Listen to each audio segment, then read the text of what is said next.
Saludos cordiales, muy buenas noches, gracias por acompañarnos. Este es el programa Hora 25. La educación a distancia o virtual que impera en el Ecuador es un reto, yo diría, fascinante. Lo que hay son más preguntas que certezas. Nadie sabe a esta hora si el sistema establecido estará formando, estará capacitando y enseñando a los niños y jóvenes del Ecuador. Muchos padres y profesores, podríamos decir, no son diestros en el manejo de las herramientas tecnológicas. El país, por ejemplo, carece de un adecuado servicio de Internet que cubra todo el territorio nacional. Los sectores rurales son los más afectados. Padres que trabajan, por ejemplo, hijos que quedan solos en sus casas sin una guía, sin una orientación y sin apoyo. Muchas relaciones entre los jóvenes, entre los niños, se diluyen, se pierden. No podrán, por ejemplo, jugar, saltar, bromear con sus compañeros como ocurre normalmente en el patio, en un pasillo o en la cancha deportiva. Lo cierto es que por el momento no hay otra alternativa. En las circunstancias actuales no queda más que decir aquello que es una frase o un lugar común. No hay otra, no hay más que hacer. Bien vale entonces reflexionar y debatir sobre qué está ocurriendo con los niños y jóvenes del Ecuador frente a este método de enseñanza. Para ello, voy a dar la más cordial bienvenida a nuestros invitados. Aquí en el estudio en la ciudad de Quito, Paulina Gordón. Ella es la rectora del Colegio SEC Los Valles. Gracias, Paulina, por estar con nosotros. En Guayaquil nos acompaña Rodolfo Rendón. Él es el rector de la unidad Nuevo Mundo. Rodolfo, gracias por estar en el puerto principal y en nuestro estudio. En Quito, Lucía Acurio, ella es directora de EduTech. Es una experta en temas de tecnología vinculada a la educación. Y gracias también a María Brown, ella es oficial de educación de la UNESCO en sede en Quito, pero maneja la región, varios países de la región. Gracias a nuestra audiencia, aquí empezamos. Belén, buenas noches. Muy buenas noches, Andrés, amigos televidentes. Gracias por acompañarnos en un nuevo programa de Hora 25. La pandemia obligó a cambiarlo todo. La educación no estuvo exenta. Al menos 1.370 millones de estudiantes en el mundo debieron dejar sus escuelas para ir a aprender en casa. En Ecuador, cerca de 4,6 millones de niños y adolescentes atraviesan esta realidad. Sin embargo, llevar la escuela a la casa en el país no ha sido tan fácil, sobre todo por los niveles de conectividad. Y es que según la última encuesta realizada por el Instituto Ecuatoriano de Estadísticas y Censos en 2018, solo el 37,17% de los hogares a nivel nacional tiene acceso a Internet, lo que significa que 6 de cada 10 niños no pueden acceder a clases virtuales. Y la cifra en el área rural es aún más preocupante, pues solo el 16% de los hogares cuentan con conectividad. Pero eso no es todo. La falta de acceso a equipos tecnológicos como computadoras o tablets también dificultan la educación virtual. Según una encuesta del INEC de 2016, hasta ese año, 7 de cada 10 hogares no tenían una computadora portátil o de escritorio. Esa cifra podría ser menor ahora, pero continúa siendo alarmante. Muchos niños hoy estudian a través de pequeños teléfonos celulares e incluso comparten un solo aparato con sus hermanos. Pero hay un 7% que atraviesa condiciones aún peores. Ellos reciben clases únicamente a través de radio y televisión. Pero esa no es la única arista. Los maestros también han tenido que buscar la forma de continuar con su trabajo. El país tiene cerca de 200.000 maestros. Los que se encuentran en las ciudades debieron acceder a planes de Internet costeados por sí mismos. Y los que trabajan en zonas rurales acuden a los hogares de sus alumnos para así no dejarlos sin educación. Con estos datos continuamos contigo, Andrés, y con la opinión de nuestros invitados. Gracias, Belén, y vamos a empezar. Voy a dar la palabra a María Brown para conocer cuál es un poco el diagnóstico. La pregunta que uno se formula a esta hora es, ¿Qué estará pasando? ¿Qué estará ocurriendo con nuestros hijos, nuestros nietos, con los chicos, con los jóvenes en escuelas, en colegios? Buenas noches, María, te escuchamos. Buenas noches, Andrés. Gracias. Buenas noches a todos los televidentes. Creo que esta es una pregunta sumamente importante que nos estamos haciendo en este momento de pandemia, pero que además ha traído a la luz una discusión que debía darse desde antes de la pandemia, que es ¿qué pasa con la educación de nuestros hijos? Que las familias se involucren un poco más en esta discusión de qué sucede dentro de la institución educativa, cómo está sucediendo el proceso de enseñanza-aprendizaje. ¿Tenemos innovación educativa, acceso a tecnologías de información y comunicación con lo que se requiere para su uso?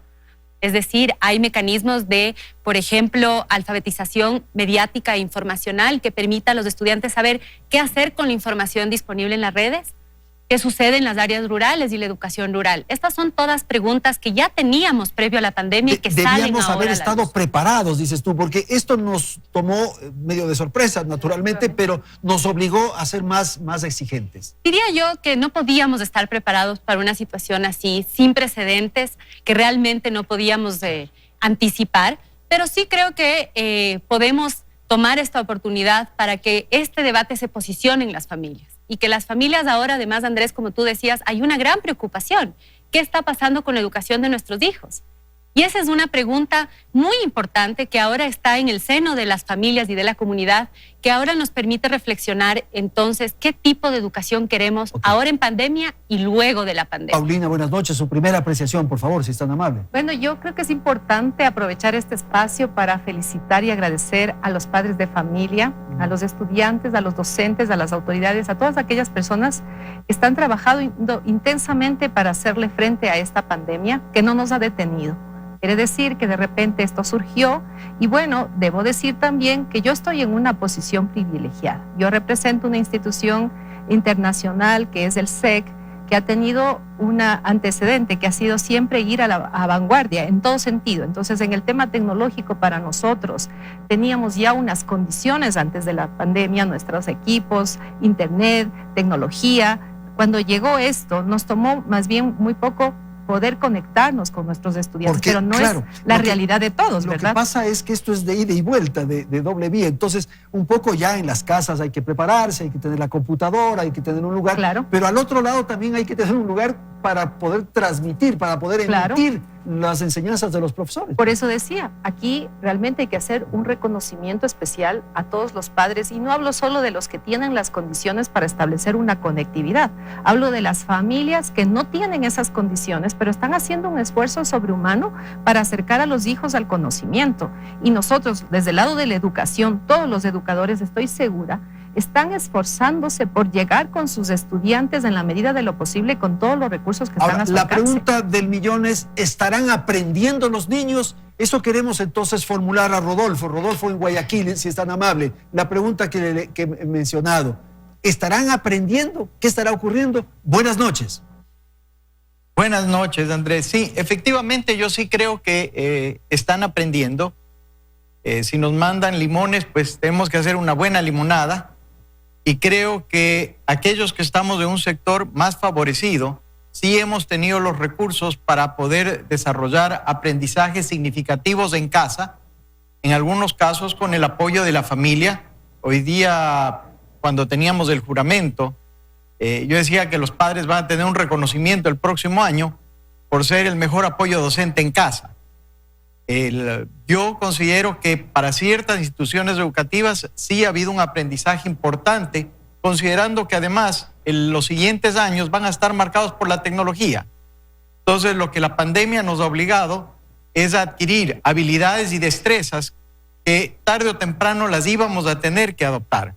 Se ha adelantado ese proceso. No voy a negar los beneficios que tiene la educación presencial. El contacto social entre los estudiantes es fundamental para su desarrollo.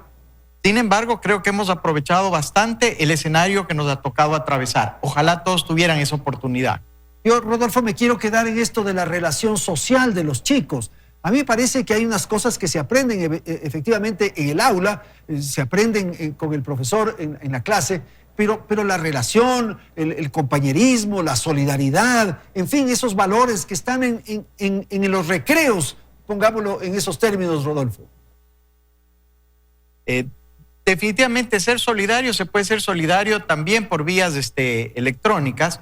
Sin embargo, el contacto físico, el que ellos se abracen, el que se hagan bromas, eso en este momento está distanciado. Los colegios hemos generado a veces como una especie de recreo virtual o de momento de interacción social, donde un maestro pues comunica a los chicos por medio de videoconferencia y les da la oportunidad de entre ellos conversar, de reírse, de jugar.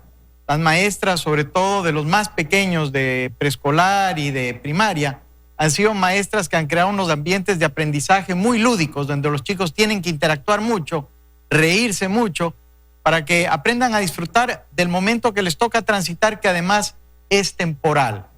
Ahí podría A ver, decir sí, algo. Paulina, enseguida te doy la palabra a Lucía. Yo Sí. ahí podría decir algo que efectivamente por más desarrollados que estemos, por más conexiones, interactividad y recursos, la presencia física humana no va a poder ser sustituida. Es rica porque la comunicación es inmensa. Cuando tú miras, cuando tú observas, cuando tú Pero puedes eso yo quería hacer interrumpirle a muchas Rodolfo y cosas. decía, cuando un compañerito se cae en el juego, en el golpe, en las bromas, alguien le ayuda, le acompaña en el momento en que está ahí afectado, Así es. una expresión de solidaridad. Eso desde la distancia, ¿cómo? Hoy por hoy, estas son las condiciones. Nosotros le teníamos a los dispositivos celulares en su momento como el enemigo número 1 de la generación actual que nos está restando contacto y alejando. Pero hoy esa es la realidad de los chicos y la que nos ha servido, sacando provecho del recurso tecnológico, para mantener todavía ese contacto que los chicos necesitan con sus pares.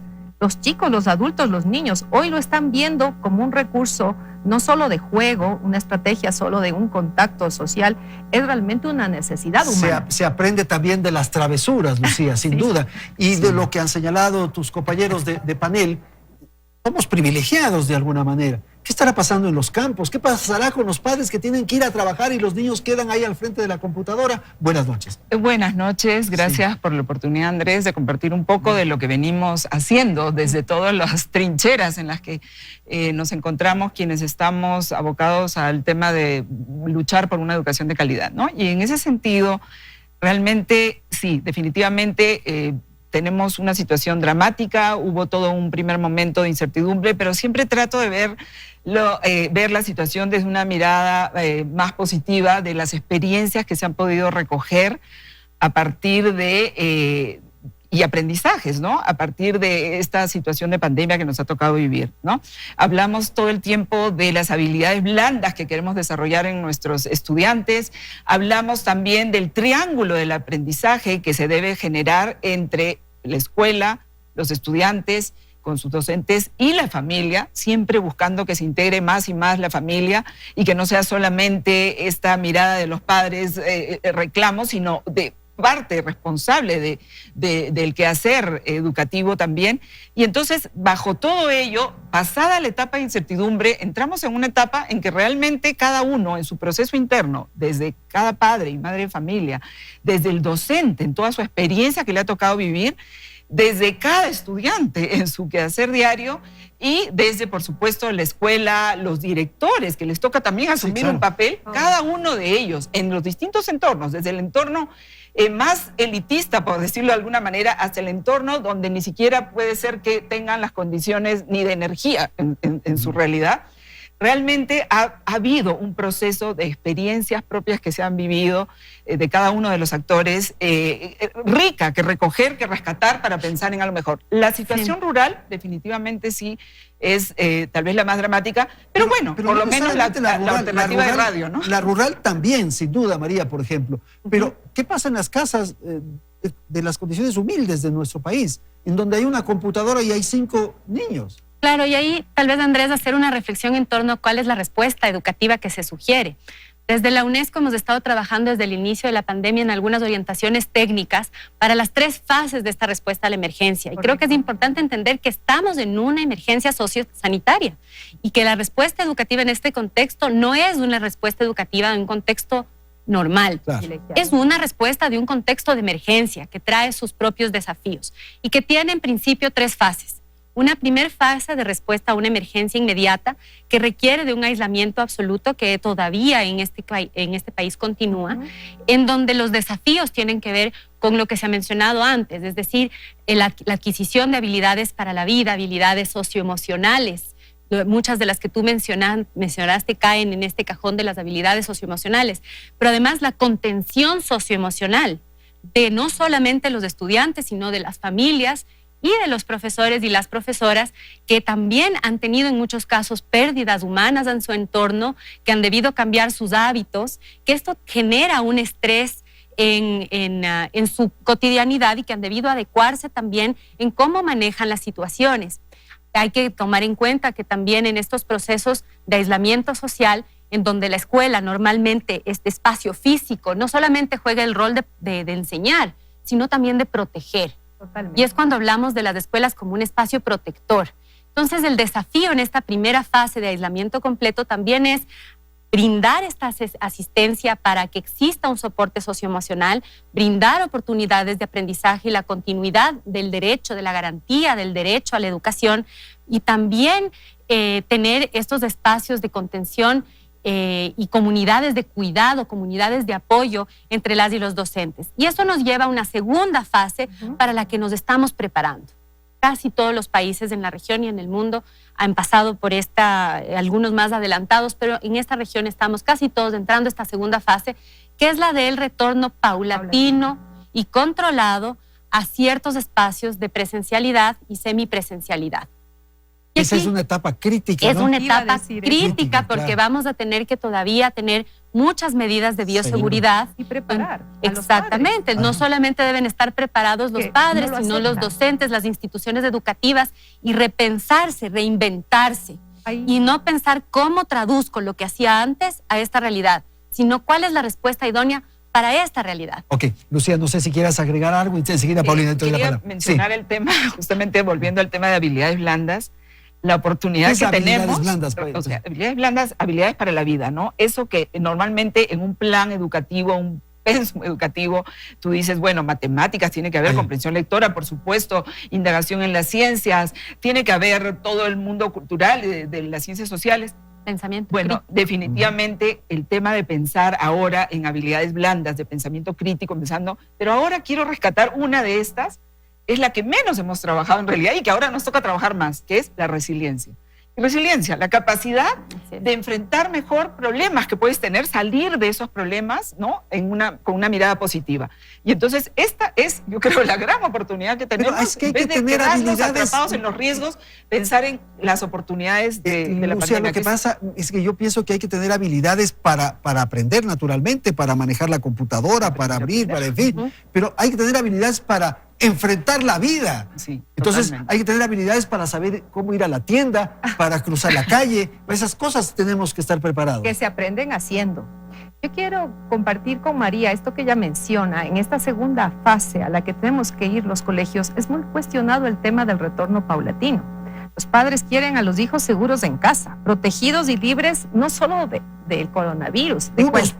padres, otros quieren que ya vayan Pero- a las clases porque están botados en las casas. Pero es un riesgo que todos vamos a correr más tarde o más temprano porque queremos enfrentar la pandemia. Tenemos que ser valientes. Los colegios somos responsables, los educadores, somos responsables de los niños en todo sentido. Tenemos que darles lo mejor y hacer nuestro mayor esfuerzo, superar todas las posibilidades en las medidas de cuidado. Yo me imagino un niño en el campo volviendo a la escuela, feliz con las dificultades que antes tenía, pero llegando a su centro con su maestra, donde seguramente tendrán los mismos cuidados porque los educadores tenemos que prepararnos siempre hacia ir más allá.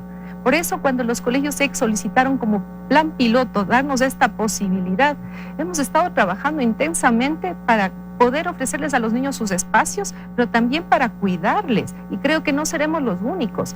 Los educadores a nivel nacional y mundial están con el mismo desafío. Este es un reto mundial, sin duda.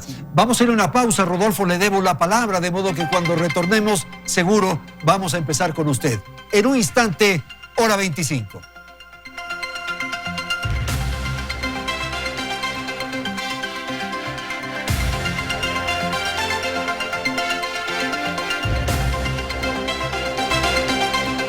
Gracias por continuar en nuestra sintonía para seguir en el tratamiento de lo que ocurre con la educación en el país. Y como ya se dijo en el bloque anterior, la educación está atravesando una difícil situación. Y si en las ciudades hay inconvenientes, en la ruralidad es aún peor. Y la educación, que es un derecho universal, hoy nuevamente parecería que regresa a ser un privilegio de pocos. Les invito a ver un reportaje realizado por nuestro compañero Tomás Chufardi.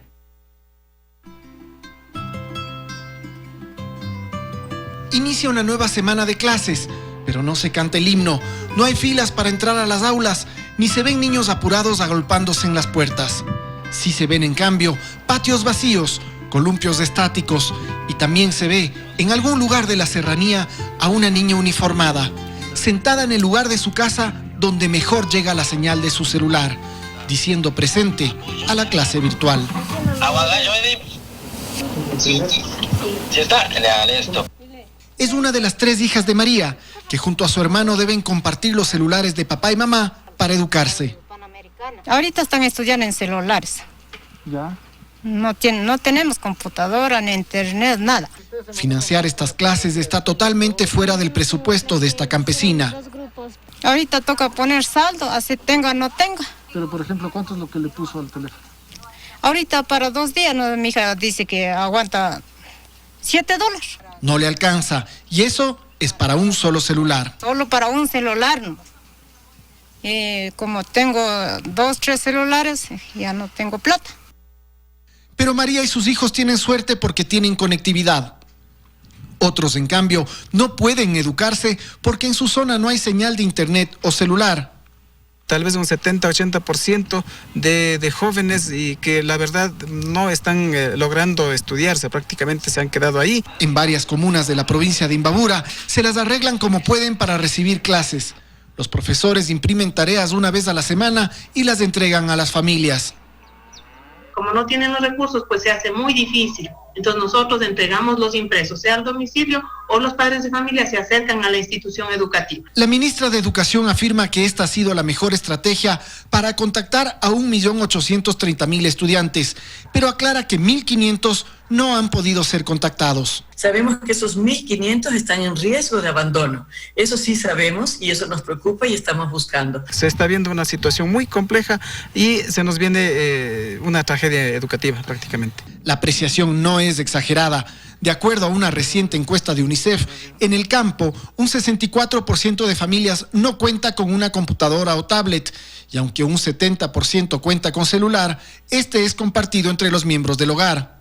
De acuerdo a la misma encuesta, un 43% que dejó de estudiar apuntan a esta causa, es decir, a no tener equipos o internet. Lastimosamente, no hemos podido cerrar las brechas tan pronto como hubiésemos querido y a pesar de que ha subido el nivel de conectividad a nivel nacional, porque cuando vemos las últimas encuestas y los últimos datos de INEC, estamos en un 45% de conectividad en el país y recordemos que hasta hace nada hablábamos de aproximadamente un 37%. La pandemia develó una brecha en nuestros países, demostrando que no estamos listos para una nueva normalidad basada en la tecnología. Bien, entonces vamos a ir a nuestro segundo segmento, nuestro segundo bloque del programa. Voy a ir con Rodolfo como nos habíamos comprometido y quizás el tema de la conectividad es el más crítico, pero también habrá que ver qué es lo que ocurre con los profesores, Rodolfo. ¿Están preparados los maestros, los profesores para utilizar esta tecnología? ¿Están preparados los padres de familia para ayudar, para colaborar en las enseñanzas y en las lecciones o tareas que se dan desde la escuela? Por favor, adelante. Diría que depende. Es difícil generalizar, es peligroso generalizar. Hay colegios que tuvimos la oportunidad de iniciar el año con capacitación para los maestros, dándoles insumos que los podían ayudar a preparar mejor sus clases y teniendo una variedad de herramientas. Tengo una lámina que podemos mostrar donde se ve toda la variedad de herramientas que habían. Personas que en el colegio nosotros tenemos que están sobre los 60 años, están dando sus clases de manera normal, con unas clases muy interesantes, interactivas, bien preparadas, pero también tuvimos casos de otras personas que efectivamente no pudieron adaptarse a esta nueva realidad. Me imagino que en otros sectores debe haber pasado algo similar. También es un tema de actitud. Hay padres que cuando vieron la nueva realidad, entraron a aprender, se apoyaron en sus hijos, muchos de ellos. muchos de los estudiantes desde YouTube encuentran un video que les explica cómo usar una determinada herramienta. Y eso fue parte de la realidad que estamos manejando. Es decir, hay estudiantes que han sido apoyo para que sus padres se integren a este nuevo mundo. Hay profesores que con una actitud increíble, para mí son los héroes de esta pandemia después de los médicos, que han logrado desarrollar, pese a las limitaciones, unas clases increíbles. Pero también yo he visto profesores en sectores menos beneficiados que desarrollan sus clases por medio de herramientas como mensajería instantánea en WhatsApp y dan lo mejor que pueden y dejan que este año esos estudiantes aprendan algo. Sí, hay una pérdida, pero no es completa. La actitud hace una gran diferencia en este momento. Sí, yo creo que todos los padres van a tener una buena actitud, quieren apoyar, quieren colaborar, pero si no tienen internet, si tienen un celular para la familia, si no tienen la posibilidad de saber cómo utilizar esas herramientas, Rodolfo, por más actitud que tengamos, siempre vamos a tener dificultades. Bueno, yo me preguntaba a rato si parte de la canasta básica debería ser la conexión a internet. Y qué diferente hubiera sido si hace aproximadamente un año hubiéramos tenido la oportunidad de tener importación de equipos electrónicos libres de impuestos. Porque además los equipos electrónicos en este país, los computadores o los celulares, casi que son una herramienta de lujo. En este momento todavía estamos a tiempo para ir revisando esas oportunidades para que tengan más acceso las personas más necesitadas a la tecnología. Yo soy muy optimista en lo que nos va a esperar el próximo año. Sin embargo, no estaría de más que abramos la posibilidad de que mayor número de la población acceda a adquirir estos dispositivos electrónicos que ahora vemos son fundamentales debido al desafío que tenemos con la pandemia a nivel mundial.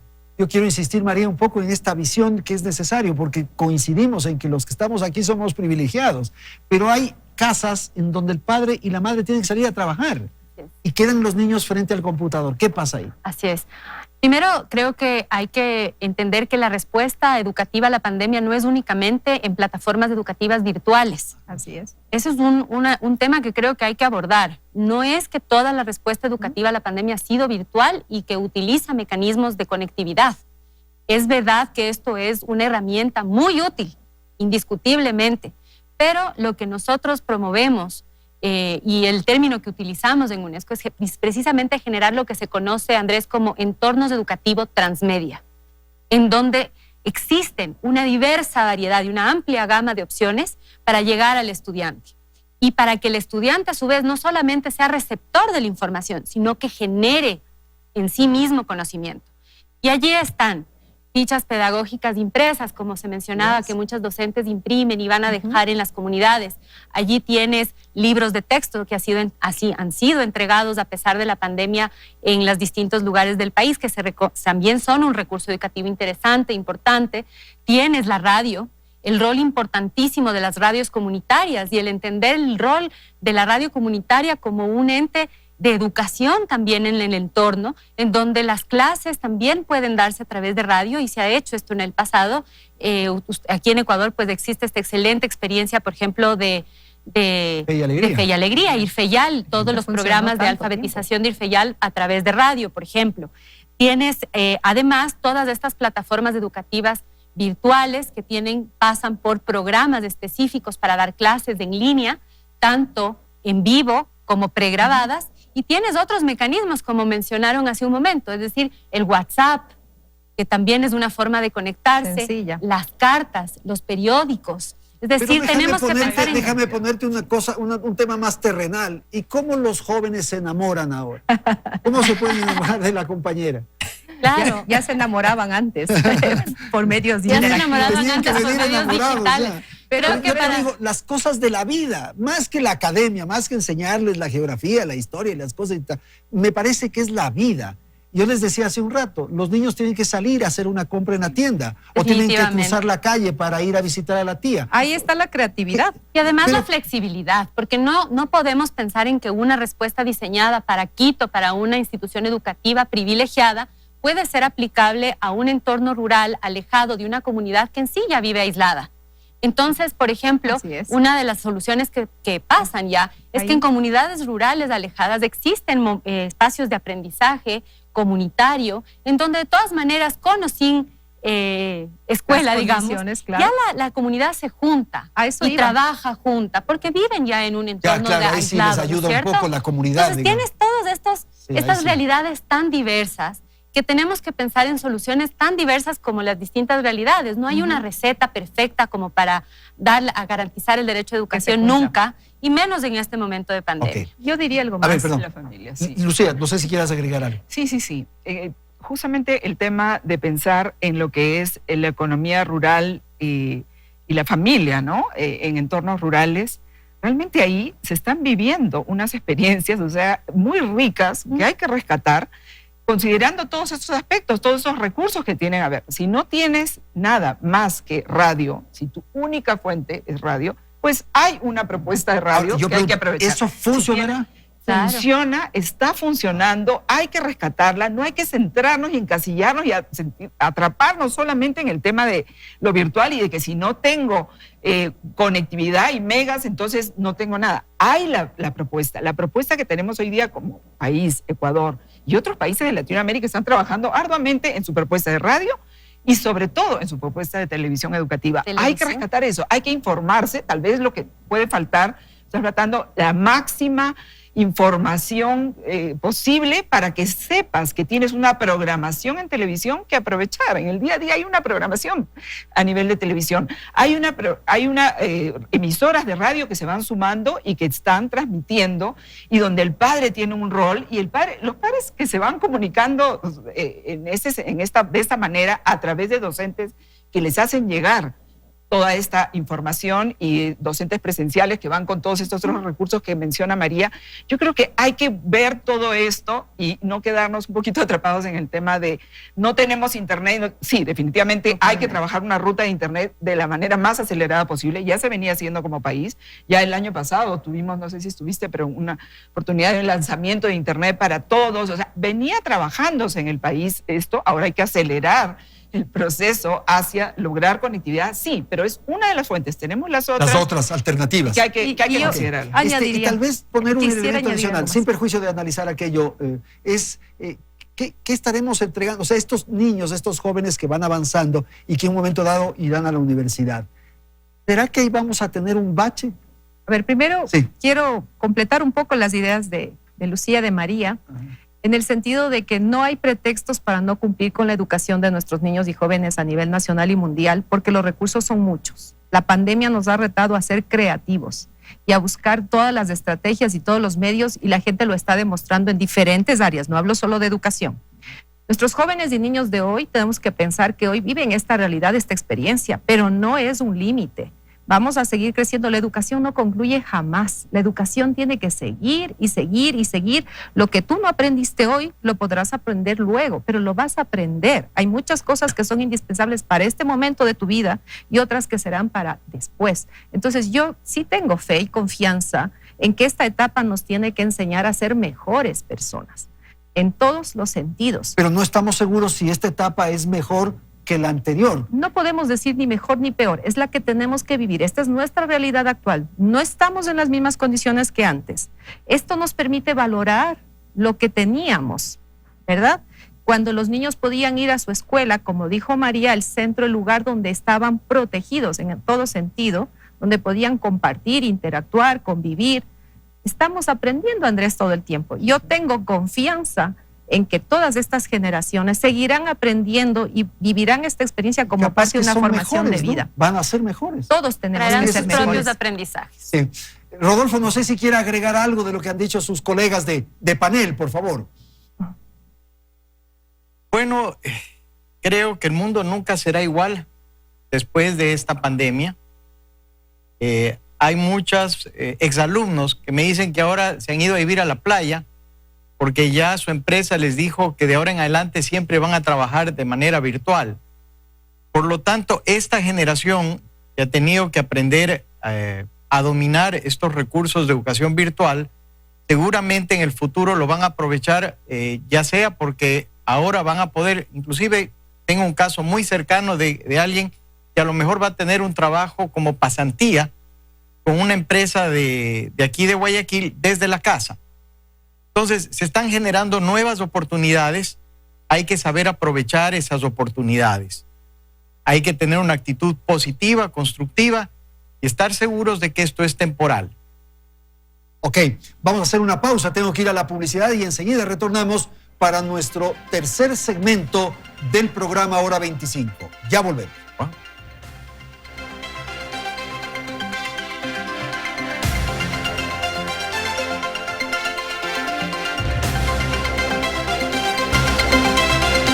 Bien, vamos a la tercera parte del programa y hay otro rubro, hay otro ítem que quizás se nos está pasando y es aquello que está ocurriendo en algunos hogares, en algunas casas, y es que los niños se quedan en el hogar y tienen a alguien que les ayuda, alguien que los está guiando. Esto que llaman homeschooling. ¿Qué está pasando ahí, por favor? Bueno, yo quiero, gracias por la pregunta, porque sí quisiera que me des 2 minutos para contar algo que en mi experiencia con el Ministerio de Educación en Perú, en la época de Jaime Saavedra, que fue ministro, y que lo acompañé como directora de Innovación Tecnológica, tuvimos la oportunidad de construir toda una estrategia nacional de tecnologías digitales para la educación. Pero yo le preguntaba a Jaime Saavedra, en este edificio cuando llegué, y fue mi primera y única experiencia a nivel del sector público, María también ha pasado por algunas, le preguntaba, en este edificio, ¿quién se encarga de todos los niños que por pobreza no pueden acceder a la escuela? Y el ministro me respondió, bueno, nadie, porque realmente los ministerios de educación se encargan de los niños que son estudiantes. O sea, que una vez que acceden ya cuando a la escuela, están registrados, ¿no? Cuando están registrados claro. para la escuela. Entonces yo le decía, bueno, ¿pero qué pasa con todos estos otros niños? Bueno, luego vienen los objetivos de desarrollo sostenible a nivel de las Naciones Unidas, se empieza a trabajar y se dice, hemos hecho muchos años con los objetivos del milenio la llegada de más y más niños a la escuela, pero no hemos logrado que aprendan las competencias mínimas, ni siquiera para poder, lo que tanto preguntabas, ¿no? Ir a la tienda a comprar y poder saber numéricamente cuándo pagan. La calidad de los comprender aprendizajes. un texto básico que leen. Entonces, lo que decidieron a nivel mundial desde Naciones Unidas con el objetivo 4 de educación de calidad era vamos a dedicarnos a mejorar la calidad de la educación en la escuela. Pero entonces mi pregunta era, ¿qué pasa con esos 26 millones de niños del mundo que por pobreza ahora no van a acceder a la escuela y no va a haber incentivos, no va a haber toda una política mundial hacia motivar que más niños vayan a la escuela? Más bien, en la escuela se va a centrar. Entonces pensé en este proyecto que le llamé el homeschooling de los pobres. Algunos me decían, no, de los pobres, no, bueno, ya, homeschooling inclusivo.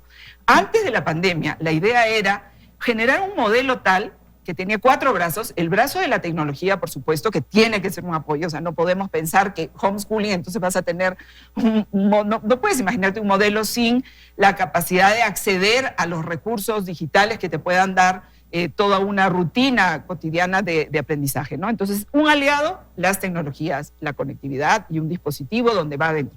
El otro brazo era este docente que le llamé chasqui, no sé si la palabra acá en sentido es un chasqui profe que llega en una frecuencia semanal, una vez por semana. El otro brazo son lo que en este caso de Ecuador serían los infocentros, en el caso de Perú los tambos, que son centros donde van y comparten entre grupos de chicos y que tienes conectividad y que son centros para acceso social, educación, seguridad y salud. Y luego, realmente con estos brazos, y el otro brazo, pues obviamente fundamental, el del hogar y el de la familia, un rol en la familia en este modelo del homeschooling inclusivo. Luego viene lo de la pandemia. Ahora nos toca ver como alternativa todo ese porcentaje de deserción que está ya ocurriendo. No sé el porcentaje en el caso de Ecuador, pero sé en el caso de Perú ya hay 300.000 niños que se han retirado de la escuela. O sea, que simplemente no los vas a poder identificar. Sus padres decidieron racionalmente que no pueden entrar, ¿no? Entonces, hay esa situación. Tenemos que pensar en el homeschooling como modelo. Ya, lo que pasa es que esto es una cosa como que retrocedemos a la mitad del siglo pasado, donde las casas de las personas con recursos, de las personas que tenían dinero, podían contratar a la institutriz. Entonces no parece que ahí realmente a lo más extremo. Primero, un poco retomando lo que Lucía mencionaba, aquí se habla de unas cifras de esa encuesta que precisamente citaron hace un momento, se habla de alrededor de 100.000 niños. que están en riesgo y la ministra hablaba de 1,000, un poco más de 1,000 que ya han sido identificados que no están asistiendo a ningún tipo de clases. Entonces sí estamos enfrentando un desafío importante que es la inclusión de estos niños y niñas que no están yendo a las escuelas o que no están aprendiendo, que es como Andrés tú mencionabas. Segundo, sobre el tema de estas modalidades distintas. Existe ya por años en el mundo estas modalidades de homeschooling, donde hay países en Europa, por ejemplo, en donde el porcentaje de la población de edad escolar que asiste a este tipo de modalidades es sumamente elevado, pre-pandemia. Por ejemplo, Inglaterra es una de las modalidades más de élite, si tú quieres, todavía en este país, en donde además tienes la posibilidad de hacer algo muy importante en educación y muy innovador, que es planificar un currículo y un contenido educativo muy personalizado, muy específico para grupos pequeños, y lo que hay que hacer y no hay que dejar de lado es estos espacios de socialización. Entonces ahí es donde entran el deporte, el arte, la vinculación con la comunidad, ¿Y eso la dónde música, se produce? ¿Dónde y se eso expresa? tiene que buscarse que complemente este homeschooling, porque lo que no podemos permitir es tener a estudiantes que no tengan ningún tipo de contacto social, porque va a haber una falencia importante en su proceso de desarrollo. Eso en este sería momento estamos gravísimo, ¿no? en Una pandemia, generación ¿no? de niños aislados. Claro, ahora por supuesto estamos en pandemia y es un caso particular, Sí, claro. y las familias buscan formas de estar en contacto entre sí y las comunidades también. Pero una vez que esto termine, debemos regresar al pasado, y no siempre volver al pasado es malo. Muchas cosas que se hacían en el pasado son muy importantes. Por ejemplo, un término que se usa mucho en educación es back to basics, volver a las bases. ¿Por qué? Porque, por ejemplo, se ha identificado que el alto número de horas en utilizar en pantallas, dígase horas de ver televisión, horas de juegos de videos, han sustituido, por ejemplo, el contacto con la naturaleza, que los niños jueguen afuera. ¿Y qué es lo que hace el contacto con la naturaleza en el desarrollo humano? Que es el principio más básico. La educación, volvamos al inicio, digamos, del proceso educativo. Es el momento en donde se aprende la atención dirigida, es decir, que los estudiantes puedan tener un periodo largo, prolongado de maravillarse frente a algo. Esto produce la naturaleza y esto ayuda a que aprendas otras cosas. El estar en contacto con la naturaleza ayuda a la autorregulación, ayuda, por ejemplo, a la salud física y emocional. Entonces, no siempre volver a cosas que se hacían en el pasado es malo, y muchas veces retomarlas y pensar cómo poder complementar las dos, sin satanizar la tecnología, porque la tecnología puede ser una herramienta y maravillosa, pero es eso, es una herramienta. Estoy totalmente de acuerdo, porque todos nosotros jugamos con tierra cuando éramos guapas. Y lo seguirán haciendo. Montábamos en triciclos y estábamos en la calle. Hay que dar Los esas niños oportunidades de hacer Sí, eso. ¿no es cierto? Ahora, el tema del homeschooling que tú mencionas, definitivamente la riqueza de la educación está en darles 1000 opciones a los niños, no solo en lo académico. Está la música, está el arte, está la actividad física. Y eso lo logras. ¿Cómo lo haces? Y eso no lo logras precisamente con el homeschooling, sino es con una participación en un contexto un poco más amplio. Pero frente a la pantalla. Ahora, en el tema, también estamos haciendo actividades frente a la pantalla de arte, de música y de educación física de manera virtual. Definitivamente hemos Algo superado debe estar estas pasando barreras. en el cerebro de esos niños. Algo debe estar ocurriendo. Yo no sé si para bien o para mal. Pero no es posible que podamos estar 5 horas, 6 horas frente a la computadora. Ojo. Y entonces, de pronto se ve una escena donde esto de Ambato, que fue tan... resultó medio gracioso, pero era trágico. Lo de la José, la Majo que pasaba. Están robando. Entonces, eso. Ahora dicen que los chicos ponen un video que está repitiéndose, Claro. como que estuvieras asistiendo a la clase. María dijo, no hay que satanizar el tema de la tecnología, porque bien que nos ha servido en esta etapa de pandemia. Y los chicos ya estaban expuestos a varias horas frente a los dispositivos antes de que llegue la pandemia. La diferencia hoy es que la tienen que asociar con educación, pero capaz, hay que limitar. pero capaz que son niños inútiles, déjame decirlo con dureza. No son prácticos para ir a las tiendas. Y hay que restringir las horas de conectividad. Yo creo que restringirlas de verdad, porque realmente, supuestamente, en teoría está poniéndose, ¿no? Un número máximo de horas. Límites, sí. Dentro En de teoría, educación. pero no Se está se poniendo cumple, límite, pero en es en teoría. Y no se cumple porque realmente estás en las horas que tienes que estar conectado, más buena parte de tus actividades, para los que obviamente tienen ese, no sé, menos de un tercio, creo, según el reportaje, y según la ministra ya está subiendo el tema del acceso a conectividad para poder acudir al modelo de aprender en casa con estos estrategias virtuales. Claro. Pero realmente está habiendo un exceso de horas frente a la pantalla. De uso frente a la pantalla. Démosle la palabra a Rodolfo. Rodolfo, yo planteé una cosa dura para conversar, esto de que podríamos estar creando, formando a niños, a jóvenes inútiles, que no sean hábiles para las cosas de la vida. Coincido en que no podemos quedarnos solo en el entorno virtual. Hay habilidades que se están perdiendo. La mayor parte de la comunicación es no verbal. Y detrás de una pantalla, obviamente, hay una parte de información que no está llegando para la relación social. Sin embargo, como dije al inicio, tenemos un escenario y de ese escenario tenemos que sacar lo mejor. Cuando regresemos a las clases presenciales, va a haber un momento en que vamos a tener que recuperar ese espacio que hemos perdido con los alumnos. Por otra parte, de otra mirada, yo podría decir que las familias se han mantenido unidas. Parte de esa relación social se da con los primos, se da con los hermanos. Las familias buscan formas. Y las familias se siguen, y con los íntimos amigos también, se siguen encontrando. Entonces no es que tenemos a los chicos presos en un ambiente donde están aislados de todo detrás de una pantalla. Su vida sigue con sus seres cercanos. Sí se ha perdido el círculo que viene después de la familia, que son los colegios en cuanto a la parte social, pero que eventualmente confiamos que se va a recuperar poco a poco, como anotaba Paulina hace un momento. Tenemos infinidad de recursos, hay que aprovecharlos.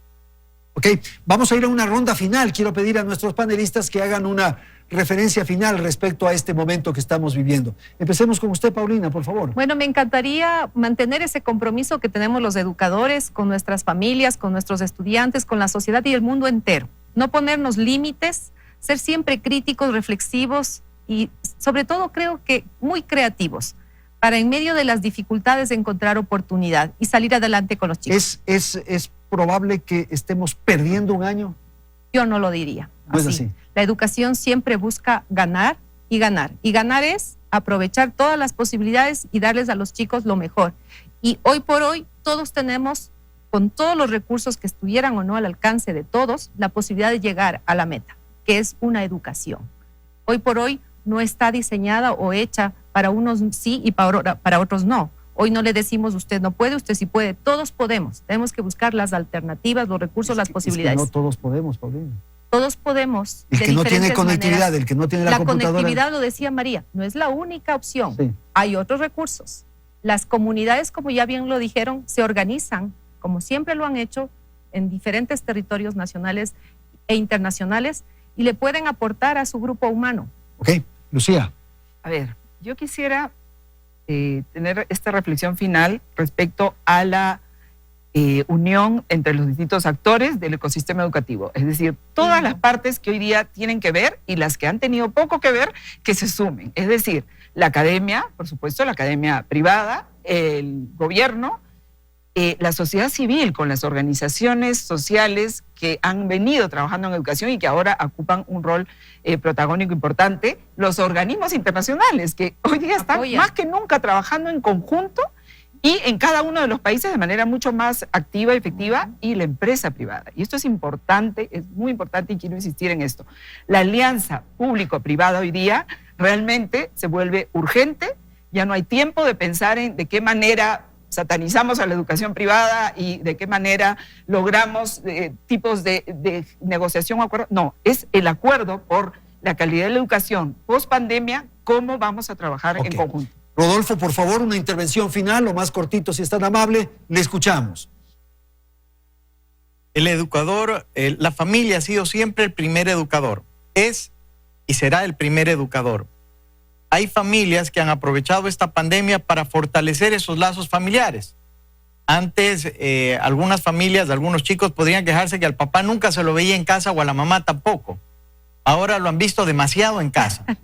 Y eso ha sido bueno porque tanto los niños como los jóvenes han podido aprender más de su papá y de su mamá, viéndolos trabajar desde casa, como también los adultos han podido ver cómo es el mundo de los menores ahora. Se han sorprendido de la comunicación que ellos tienen, del mundo que viven, que es tan diferente al que nosotros tuvimos hace unos pocos años. Para mí es una experiencia de un aprendizaje diferente, pero muy valioso para el futuro. Muchísimas gracias, Rodolfo. María, con usted terminamos. Bueno, tal vez dos reflexiones finales. Primero, que toda oportunidad también, todo contexto trae oportunidades de aprendizaje y buscar en este entorno cuáles son nuestras oportunidades de aprendizaje. Los niños aprenden de las experiencias que viven y aprender no es solamente seguir al pie de la letra el currículo, es aprender a ayudar en la casa a la mamá, es aprender a ayudar en la chacra al abuelo, salir, aprender a vender, a comprar, a cuidar de la naturaleza, a interactuar con nuestro entorno. Todas estas cosas siguen siendo vigentes y tenemos oportunidades de aprendizaje tanto como niños como para adultos. Entonces, primero, no regirnos a esta idea de que el aprender solamente quiere decir cumplir con unos hitos en asignaturas específicas muy académicas, sino pensar, volver a todo esto de las habilidades blandas, de las habilidades para la vida, y existen oportunidades en pandemia para aprender todo eso. Creo que este ha sido un momento de absoluta solidaridad, en donde hemos estado todos aprendiendo sobre resiliencia, cómo adecuarnos a los distintos contextos, y esos son aprendizajes. Eso primero. Y en segundo lugar, rescatar lo que decía Lucía, y para terminar con eso, es el ejercicio de corresponsabilidad de la sociedad. Esto sí, el derecho a la educación debe ser garantizado por los estados. Es así, es el garante del derecho.